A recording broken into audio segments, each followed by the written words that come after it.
This guy over here is a Fiji banded iguana. The Fiji banded iguana lives on the island of Fiji.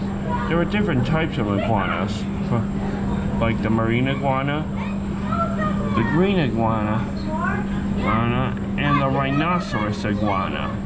Iguanas are omnivores, meaning they eat things like berries, fruits, and insects. And just like the green iguana, the Fiji iguana, G-banded iguana climbs trees, and they're lizards.